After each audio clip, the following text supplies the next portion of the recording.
there is in an ecosystem, the more connections there are in the food web. The more connections there are in the food web, the more stable the ecosystem is. As species are lost, entire ecosystems are threatened. And you never know which string is holding it all together. I think that's my favorite part of the video, Mrs. Butler. You never know how the food web or food chains are being held together.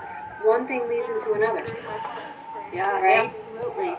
And sometimes it's hard to make those predictions, but we could give it a try.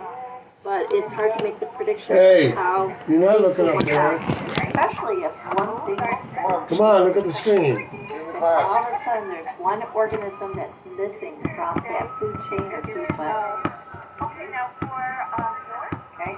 So what's the main thing that may take away from that? Something What happens if one animal was removed from that food web? Fashion, you just So let's go ahead leave it and alone. talk about it with our You only got